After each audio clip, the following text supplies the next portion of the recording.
It's an order that's coming from Krishna. Krishna is ordering us to see this person as a sadhu. And if you don't see this person as a sadhu, there's a reaction.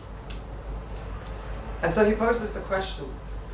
Someone may say that, okay, I'll consider him a sadhu or a devotee in proportion to how much he worships the Lord.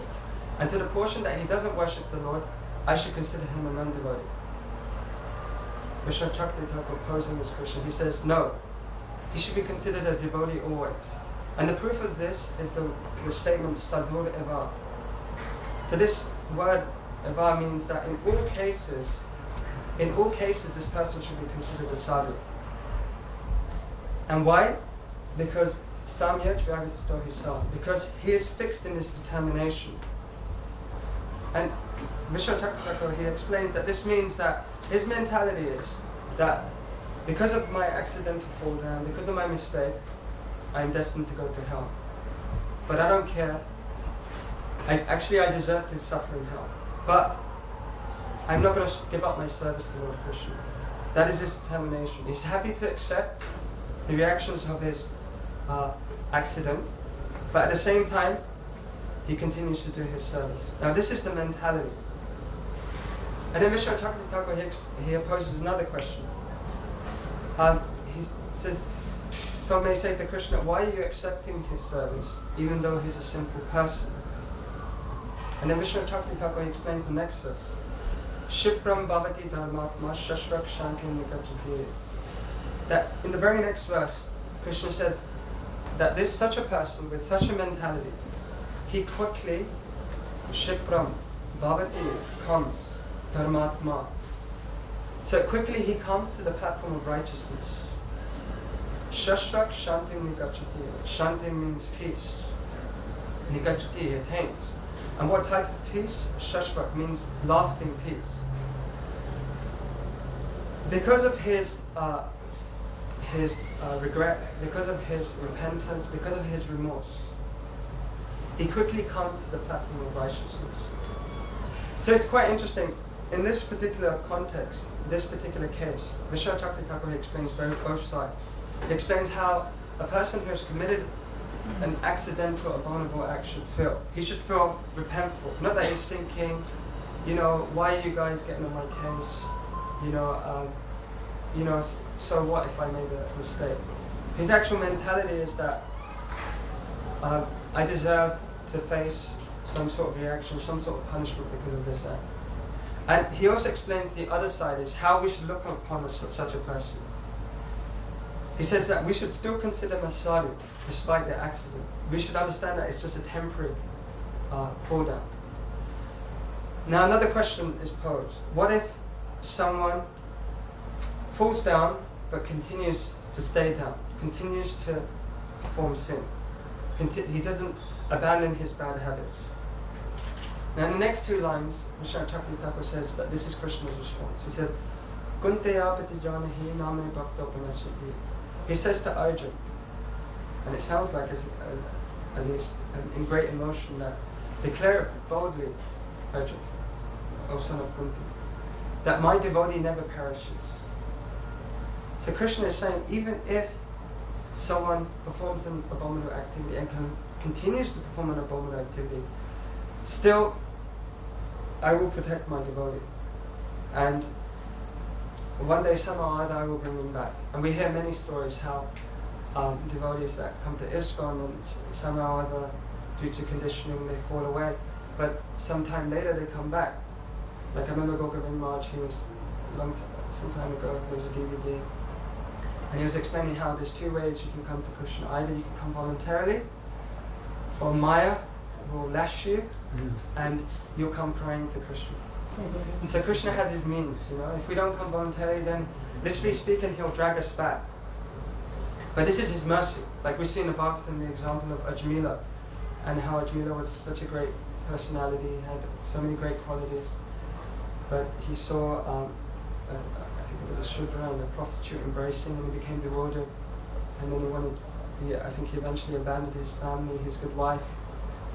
And I don't know if he married the prostitute, I don't know if he was so into religious principles, but at least he lived with her and had many children. But we see later, because of his previous devotion, the Lord came again in the form of the holy name and protected him. So this is Krishna's position in relation to his devotees. It's quite interesting. Prabhupada also explains in the purport that according to social standards and political standards, this may not be seen as correct. Right? I know Bhaktivedanta Swami speaks a lot about political correctness.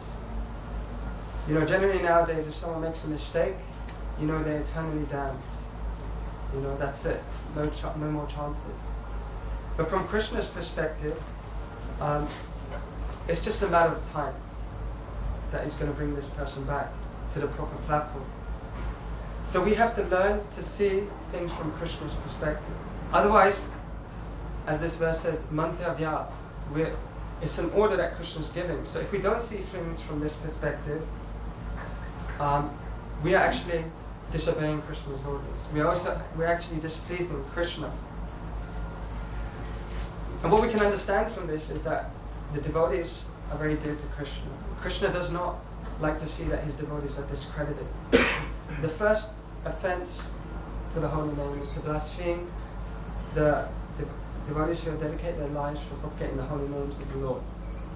This is called sadhu ninda. The quickest way to end your spiritual life, as I was hearing in a class by Jay Advaita Swami, is to commit sadhu ninda. If you really want to leave Krishna consciousness, commit sadhu ninda. In one place, Prabhupada says that, literally speaking, if one offends a devotee, he is murdering his position in devotional service. That's the word he uses. You're murdering your own position in devotional service. In another place, Prabhupada says, it's voluntary suicide. It doesn't matter whether you're a big book distributor, or whether you're a GBC, or whether you're a Pujari. If you commit this act, guaranteed your spiritual life will also diminish. In the Chaitanya Charitamrita, it's explained that, I think it's Krishna Das Kaviraj speaking, he says, Bhakta Swabhava Agyan Dosha Shama Kare. That the characteristic, the Swabhava of a devotee, Agyan Dosha, if someone out of ignorance commits some offense to a devotee, the devotee doesn't take it seriously. Shama Kare. Shama means he forgives. But in this explained Krishna's Swabhava, Krishna's characteristic, Bhakta Ninda, which is the same as sadhu ninda. If one offends a devotee, then Sahite Napare, that Krishna cannot tolerate. One thing Krishna cannot tolerate. Like we see from this verse, Api said, even if one commits the most abominable activity, Krishna still wants us to consider him a sadhu. Now this verse is talking about like some accidental fall down, like some sin. It's not talking about some offense that we commit to a Vaishnava. Krishna is very forgiving. But when it comes to committing offenses to devotees, Krishna cannot tolerate. In fact, it's explained by Krishna Das Kaviraj that Yadi Vaishnava Aparada Utte Haitimata, it's explained that it's compared to, we're given this example of the mad elephant. So imagine your devotional efforts are compared to a creeper that you're growing. And chanting and hearing means you water this creeper. But when you commit an offense, voluntarily you're inviting a mad elephant to enter this garden, the area where this creeper is being kept. And literally speaking, this creeper is pulled out from its root. So this is practically speaking what we're doing when we commit Vaishnava Aparad. So we have to be very cautious and careful when we deal with Vaishnavas. Often we just kind of whimsically deal with Vaishnavas. But we should understand, from Krishna's perspective, they're very dear to him. And ultimately our goal is to please Krishna. So we have to understand this principle. We're meant to live our spiritual lives through the eyes of Shastra. We have this concept of Shastra Chakshu. So it's important to understand and meditate on these principles. And unfortunately, we live in such an environment where the odds are against us. We live in Kali Yuga. I remember one devotee was giving a class and they explaining that different ages or yugas have different qualities. Like Satyuga